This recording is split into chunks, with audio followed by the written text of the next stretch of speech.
नमस्कार, मैं हूं रुपेश कुमार गुप्ता और आप देख रहे हैं जागरण.com। जागरण.com पर आज हमारे साथ बात करने के लिए होंगे अभिनेता श्रेयस तलपड़े। श्रेयस, आपका जागरण न्यू मीडिया में स्वागत है। Thank you. Thank you. सबसे पहले तो कौन है प्रवीण तांबे? इतनी शानदार फिल्म बनाई, कौन प्रवीण तांबे आपने बनाई? जागरण ने इसे 3 स्टार दिए। तो अरे वाह, क्या बात है।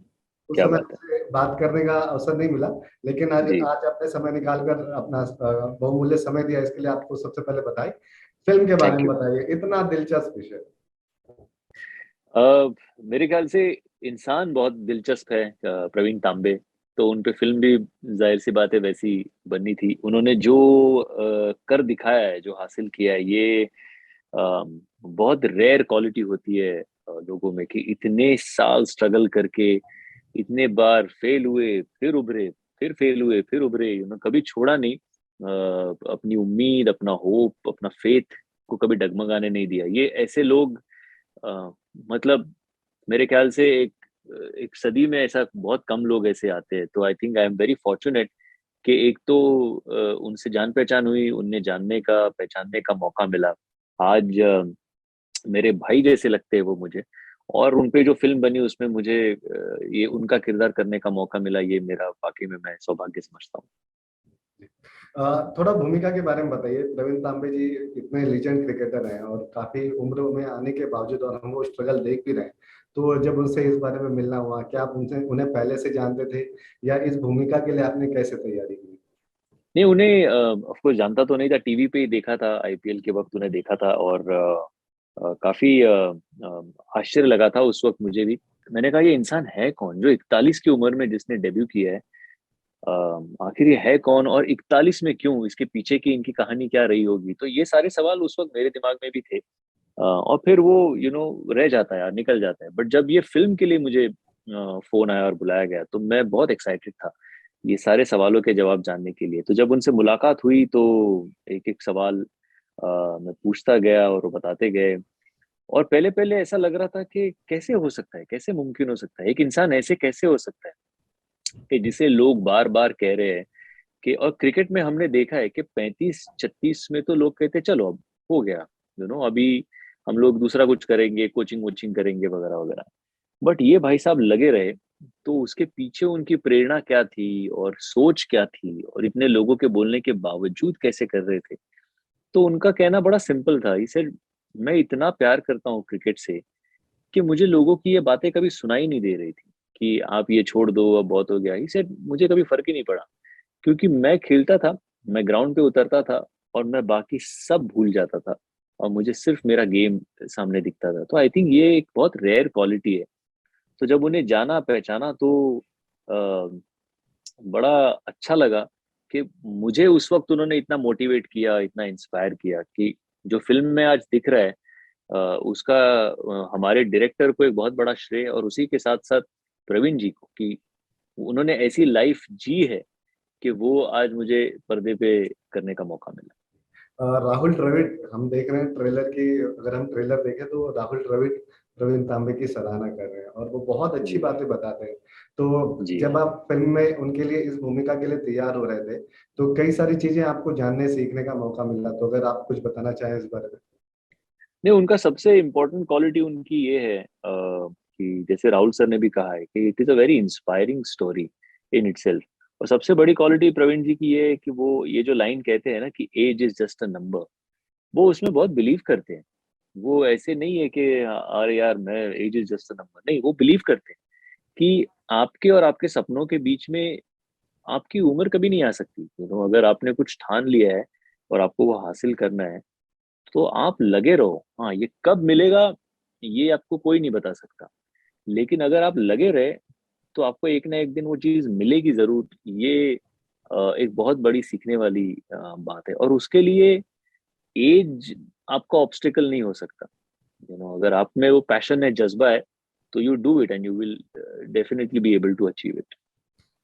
आपने दमदार डेब्यू किया था इकबाल के जरिए, और वो फिल्म भी क्रिकेट पर आधारित थी, और ये फिल्म भी क्रिकेट पर आधारित है। तो कितने श्रेयस तलपड़े क्रिकेट सीखे, और कैसे रही श्रेयस तलपड़े की क्रिकेट नहीं, की? क्रिकेट तो बचपन से खेलते आ रहे हैं। हाँ, बचपन में थोड़ा ठीक ठाक प्लेयर था, फिर थोड़ा प्रैक्टिस के साथ थोड़ा बेटर हो गया।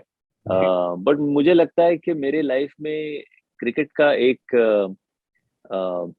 सिर्फ बहुत बड़ा हाथ नहीं कहूंगा मैं, क्रिकेट का पूरी बॉडी क्रिकेट की मेरे लाइफ में समाई हुई है, बिकॉज कहीं ना कहीं मेरे बड़े भाई चाहते थे कि मैं क्रिकेटर बनूं और मैं एक्टर बन गया।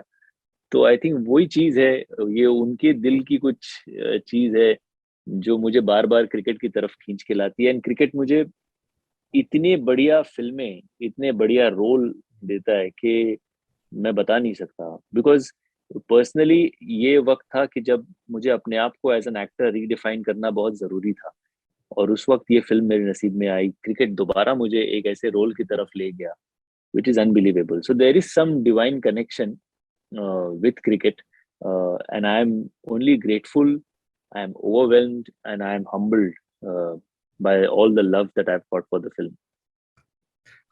इस फिल्म में आपके डायलॉग भी काफी अच्छे हैं, और डायलॉग पुष्पराज, झुकेगा नहीं साला, मतलब मुझे लगता है ये 2022 का सबसे बड़ा सुपरहिट डायलॉग है। तो पहले तो इस फिल्म के डायलॉग के बारे में, और मैं ये भी जानना चाहूंगा कि सबसे बेस्ट कॉम्प्लीमेंट कौन सा मिला इसके लिए आपको। तो ऑफ कोर्स पुष्पा एक अलग एक्सपीरियंस रहा मेरे लिए। मैंने उस फिल्म को डब किया, और जाहिर आप कोई भी फिल्म जब करते हो तब आपको बिल्कुल कोई उम्मीद नहीं होती कि वो कितनी बड़ी हिट होने वाली है, स्पेशली पुष्पा जैसी फिल्म जो एक तेलुगु फिल्म है जिसे हम हिंदी में डब करके रिलीज कर रहे थे। बट समाउ लोगों ने उस कैरेक्टर से, उस कहानी से रिलेट किया, कनेक्ट किया, और वो डायलॉग सारे सुपर हिट हो गए। स्पेशली पुष्पा, पुष्पराज, मैं झुकेगा नहीं साला। तो या स्टाइल के साथ चाहिए, स्टाइल। अरे अरे अरे अरे अरे इतनी बार कर चुका हूँ मैं अभी कल एक ऐड कर रहा था। जी। वो ऐड में भी कोई टेक्निकली लेना देना था नहीं, पर उन्होंने उसने भी वो डाल दिया। बट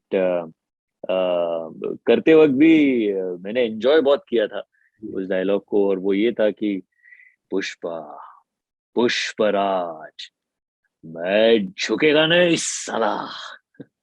क्या सो बात। I quite enjoyed doing it. पर उसका ऐसा मतलब ब्लॉकबस्टर हो जाएगा, ये वाकई में लगा नहीं था और सोचा नहीं था। तो जब इतना सारा प्यार मिलने लगा तो मैं खुद भी काफी अरसे तक मैं खुद आश्चर्य में था, और I couldn't believe it my self. मैं वाइफ को कहता था कि यार मैंने तो नॉर्मल सी डबिंग की है, इतना इतना मैंने क्या किया, मेरे को समझ में नहीं आ रहा कि लोग इतनी सराहना कर रहे। ऑफ कोर्स, तो हर आर्टिस्ट चाहता है कि उसका उसके काम की तारीफ हो, उसके काम की सराहना हो। तो मैं बिल्कुल चाहूंगा कि ज्यादा से ज्यादा लोग और भी देखें और उस डायलॉग से प्यार करें। मुझे ऐसा लगता है कि जब बच्चे आपके डायलॉग्स या आपकी फिल्म की कोई चीजें बोलने लगते हैं, तो मुझे उससे ज्यादा खुशी इसलिए मिलती है क्योंकि बच्चों के दिल में ना कोई बायस नहीं होता। उन्हें जो सही लगता है, उन्हें जो अच्छा लगता है वो करते हैं, जो अच्छा नहीं लगता वो आपके मुंह पे बोल देंगे कि ये अच्छा नहीं लगा। ओके। तो जब उनकी उनके मुंह से तारीफ होती है ना, तो मुझे बड़ा अ, अच्छा लगता है। So yes, Pushpa was a completely different experience. And बहुत सारे फोन्स आए पुष्पा के बाद भी, कौन प्रवीण तांबे के बाद भी, कई सारे इंडस्ट्री के बड़े बड़े दिग्गजों ने फोन किए, मैसेजेस किए। But I think what really matters is कि लोगों को वो चीज पसंद आना, फिर चाहे वो इंडस्ट्री के हो या आपकी जनता हो जो आपसे वाकई में इतना प्यार करती है। सो मेरे लिए every reaction is equally important. Uh, Pushpraj के बाद अल्लू अर्जुन ने कोई आपकी अगर बात हुई हो, और कोई ऐसी बात जो अभी तक मीडिया में नहीं आई हो, अगर आप वो बताना चाहे, या नहीं, फिर हमारी अब तक बात हो नहीं पाई है। मैं ऑफ कोर्स उनसे मिलना चाहता हूँ, क्योंकि मैं उनका काम पसंद करता हूँ। I am huge admirer of his work. और थैंक्स टू ये सारी फिल्में जो डब होके हमारे यहाँ आती है, तो उसके जरिए हम देख पाते हैं उनका काम, समझ पाते हैं। वैसे ही मैं चाहूंगा कि हमारी भी कुछ फिल्में अब डब होके उनकी तरफ जाए, तो उन्हें भी हम क्या क्या करते हैं वो पता चलेगा। बट मैं वाकई में उनसे मिलना चाहता हूँ। I want to personally meet him and congratulate him for the success of Pushpa. उन्होंने अपने इंटरव्यूज में हमेशा हिंदी डबिंग की मेरी तारीफ की है, और दिल से उन्होंने कहा है कि thank you so much for giving soul to Pushpa. So I think it's of course you always feel very good कि जब आपके fellow actors को आपका काम पसंद आए, तो और वो उसकी सराहना करे तो अच्छा लगता श्रेयस, मैंने ये खबर भी पढ़ी है कि आपके पास काफी महंगी गाड़ियां हैं, सही बात है क्या? है। नहीं नहीं नहीं, उतनी उतनी महंगी गाड़ियां वाड़ियां नहीं है, नॉर्मल सी गाड़ियां हैं जो सबके पास है, वैसी ही मेरे पास भी है। फेवरेट कार अगर कोई हो तो आप भी कुछ बताना चाहें, या मेरी कोई जो अ, आपको लगता है कि ये बहुत मुझे खास। मर्सिडीज मर्सिडीज अच्छी लगती है। I think it's comfortable and sturdy, and in terms of safety standards also it's pretty good. तो मुझे वो अच्छी लगती है, ऑडी अच्छी लगती है। बट ये बात भी है कि बहुत सी बाकी की गाड़ियों में भी अभी ये सारे सेफ्टी मेजर्स और कंफर्ट्स का ख्याल रखा जाता है। सो लोगों के लिए अच्छा है। बट मुझे ये पहले ली थी मैंने, तो मुझे दोनों पसंद है, मर्सिडीज और Audi. That's what I drive.